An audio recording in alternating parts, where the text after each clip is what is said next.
Pedro, começa contando um pouco pra gente da tua história. Como é que você chegou até aqui, o caminho que você percorreu? Ah, cara, assim, eu sou filho de médicos, né? Medicina sempre foi muito presente na minha casa, militarismo também, né? O meu pai era médico da Marinha, minha mãe cardiologista, enfim. Então a medicina sempre teve muito presente na minha vida, né? Naquela época de vestibular e tudo mais, eu, por incrível que pareça, estava pensando em fazer até marketing. muito doido, mas... É louco, né?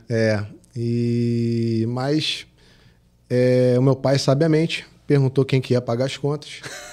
E aí, né, bateu a necessidade de fazer uma coisa mais garantida, né?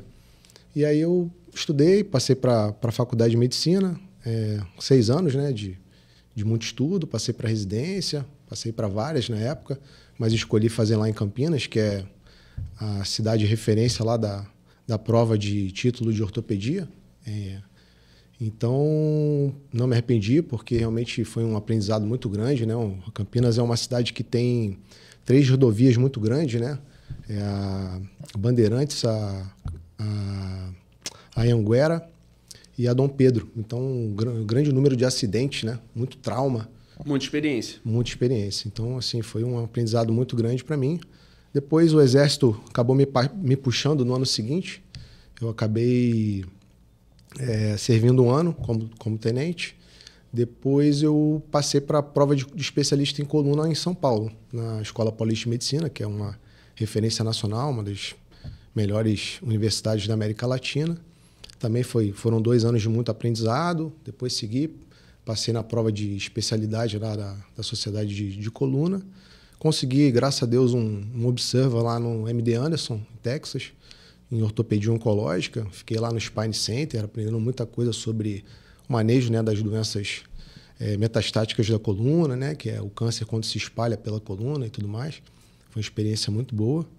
E aí depois eu voltei para o Rio de Janeiro, né, com a equipe que, quando eu servi o Exército, me ajudou, né? Eu já estava vendo alguns casos de coluna na época, que era a minha área de interesse, no centro de escoliose, onde eu fiquei operando deformidade aí por aproximadamente 7 anos. Concomitantemente, eu também trabalhei aqui no Hospital Naval, Marcílio Dias, aqui no Rio de Janeiro.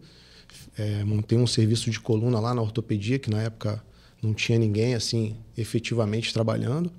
E aí, graças a Deus, consegui uma transferência lá para Santa Catarina. Foi um pouco difícil na época, porque foi janeiro de 2020, um pouquinho antes da pandemia, né, cara? Então foi uma fase difícil de transição e tudo mais, mas hoje, graças a Deus, estou com uma clínica lá, Orto e Co, que junto com 2 colegas também do Rio, a gente montou uma clínica de alto padrão, né? E tá dando muito certo, então tô bem feliz, assim.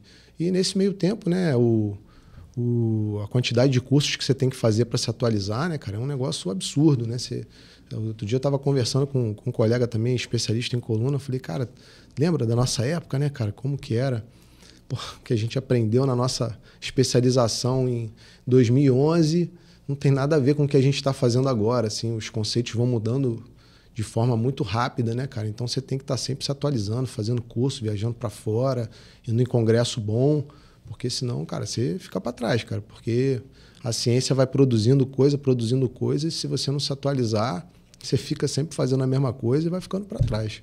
Não mal comparando, né? Mas quando eu fiz a faculdade de Direito, eu lembro da CLT mudar no meio da faculdade. Então, assim, os que estavam 2 períodos à frente, eles tinham aprendido algumas leis trabalhistas e eu já estava aprendendo outras completamente diferentes. E aquilo que eles tinham feito já não funcionava mais, já não estava mais. Sim. Não, e a velocidade do conhecimento, né? Eu fiz residência, tanto de ortopedia quanto de coluna, a gente ainda ia no livro, né, cara?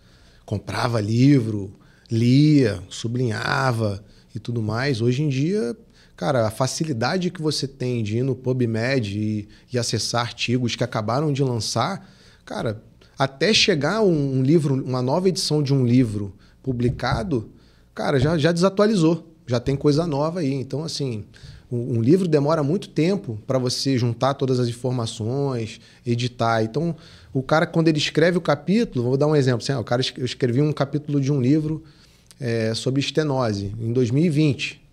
Ele foi publicado agora, em 2024. Então, pô, muita coisa foi lançada nesse tempo e que eu não consegui colocar lá, porque o que eu mandei na época era o que tinha até 2020. Então, o que saiu de 2020 até o lançamento em 2024 ficou de fora. E tem muito conteúdo também fora do Brasil, que é uma atualização que chega mais rápido lá fora, nos Estados Unidos, e aí depois vem para cá. Como é que funciona isso? As pessoas elas têm que ficar procurando alguns artigos em inglês para se atualizar? Então, o PubMed ele é uma grande ferramenta para você buscar o que está acontecendo no mundo, né? Porque quando você joga lá, você coloca o assunto, e naquele assunto você vai ter publicações da China, da Rússia. Legal, do mundo inteiro. Do mundo inteiro. Aí você consegue ver o que as principais escolas de medicina, escola americana, francesa, alemã, enfim, você consegue ver o que eles estão produzindo naquela área que você procurou, né? Mas quando você viaja, quando você vai num curso, você tem a oportunidade de conversar com os melhores da área. Sim. E aí, cara, naquela conversa offline ali que network, você tem, no network, às vezes, tem aqui, a gente está produzindo. Eu fui num curso lá na Alemanha, que eles estavam desenvolvendo um material que era novo para a coluna cervical, enfim, conversei com os colegas lá. Você vai pegando experiência, pega dicas, enfim, aí você começa a ter uma visão mais complexa daquilo que você está estudando, né? Então, esses encontros, além de ter a questão científica, de atualização, às vezes nessas conexões a mente expande, porque às vezes alguém vai ter uma conversa com você que você, cara, não tinha pensado nisso. Genial, né? Teve um curso que eu fui em Nova York em 2019, que era a introdução do curso era o Lawrence Lenk, que é um dos caras mais conhecidos em escoliose no mundo, tem um monte de trabalho publicado, uma classificação de escoliose com o nome dele, e ele falou sobre as coisas que ele fez na carreira. E me chamou muita atenção, que assim que ele acabou a residência dele de ortopedia, ele falou assim, agora que eu terminei tudo que eu tinha que estudar, eu vou visitar os principais centros do mundo para ver o que esses caras estão fazendo e tentar reproduzir o que tem de melhor no mundo aqui no meu serviço. E aí, ele viu, na época, um monte de gente estudando escoliose em um monte de lugar e ele montou a dele. E a dele foi. A dele decolou. Pô, legal então... Peraí. Não vai embora, não. Se você acabou de assistir esse corte, dá o like, comenta, interage aqui com o vídeo para ajudar a gente e dá uma olhada aqui no canal de corte. Se você gostar de outro, acompanha, ver se te interessa ver mais alguma coisa. E claro, o episódio completo desse corte que você acabou de assistir está disponível já no canal oficial do podcast Bússola Profissional. Te espero lá.